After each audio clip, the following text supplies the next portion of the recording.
Good day, students. So for our last lesson in this quarter is we have the occupational health and safety policies and procedures in computer hardware servicing. So our discussion will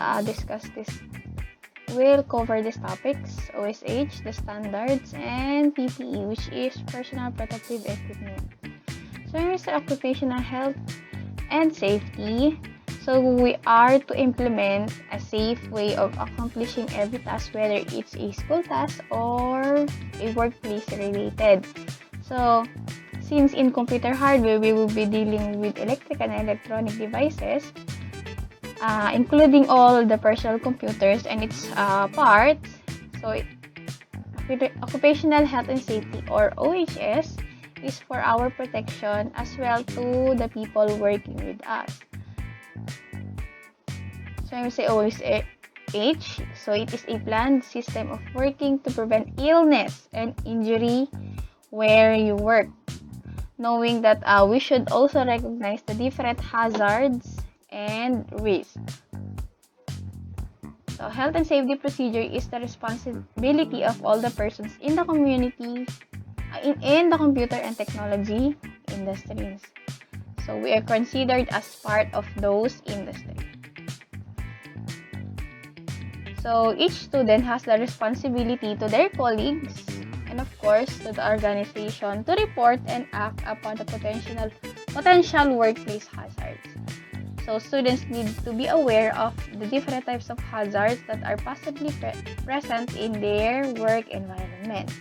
So this is what I have discussed in the previous quarters, the different types of hazards and risks.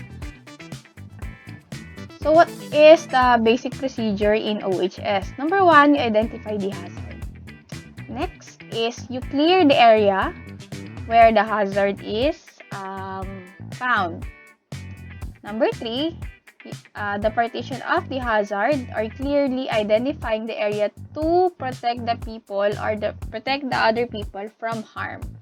Number 4, if the hazard is easily and safely cleared, then do so. If not, you report the hazard to the appropriate person using the accidental report form. So, accidental reports or forms, so it is used to give specific details with regards to the accident that happened in laboratory, workplace, or school during activities or experiments. So what are the contents of the accident reports? The name of the person injured, the date and time of the accident, type of injury, the first aid given, and then the action taken to prevent further accident. So, this is an example of the accident report. The form number, the date, room number or the place where it happened, the name of the person, type of injury, the cause of injury, and then the remedy or the action. So, to avoid injuries and illnesses or accidents in the workplace, so personal protective equipments must be used. So, when we say personal safety while working with PCs, we are to use different types of PPEs depending on what field of work are we going to perform. So, since we're dealing with computers, so there are different precautionary measures and then equipments that can be used in working with computers. Number 1, you should wear shoes with non-conductive rubber shoes to help reduce the chance of being shocked. Number 2, do not work on components that are plugged into the power source. Number 3, do not remove expansion cards when it is turned on. When we say expansion cards, for example, RAM, video cards, graphic cards, sound cards, LAN cards, do not remove it when the computer is turned on. Remove jewelries. And be sure not to mix electronic components and water. So what are the examples of PPE? So we have different of PPE according to the objective of the work or the nature of work. So using of PPE helps to prevent the transmission of diseases between patients and healthcare providers. So the one we are using in our situation today to avoid the spread of viruses. So people use PPE to prevent the transmission of disease. So PPE can help to ensure the safety and well-being of healthcare providers and emergency responders. So PPE in general is used by emergency responders, healthcare providers, workers. So in engineering and administrative controls, so they are holding hazardous things. So the use of PPE protects workers from injury. So each PPE must be used and worn in many work situations in order to protect employees from harm. So here are examples of PPE. We have headgear, overall or coverall. So we have safety boots, safety shoes, gloves.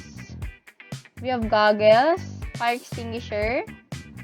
And here's an example of a complete PPE of an employee. So since this worker is handling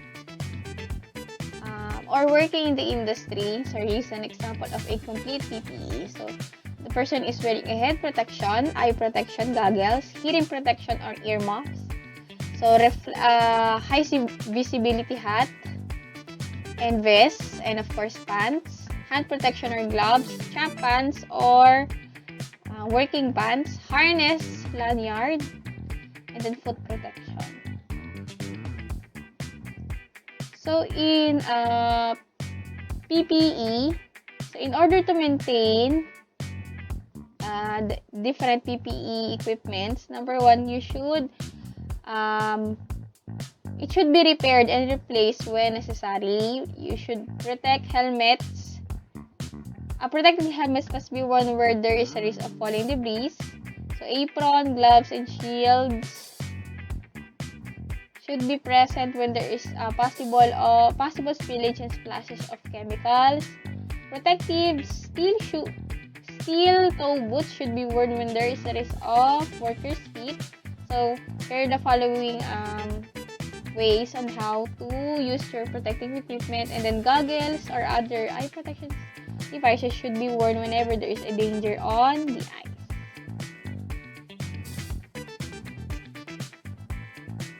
So safety boots or head protection equipment is where it must comply with the standard safety requirements. So all the PPE equipment that I have discussed, so all of them should be under or it must comply the standard safety requirements provided or given by the government. So a respirator may be required in some workplaces. And then eye wash material will need to be kept on the side when there is a danger of splashes in the eyes.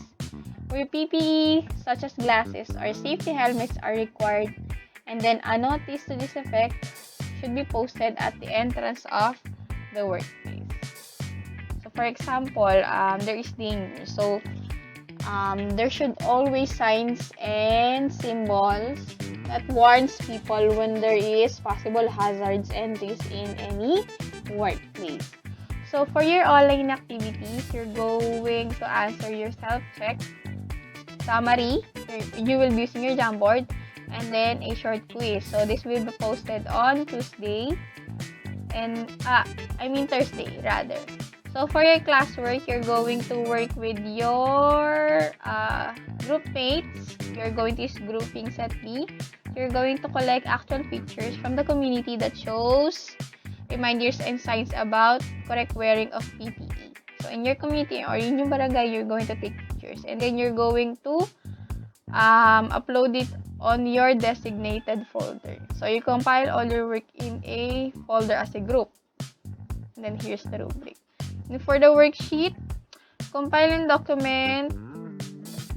document file pictures of your group mates wearing your individual PPE. So add short captions. And then you're going to upload your folder in the designated link.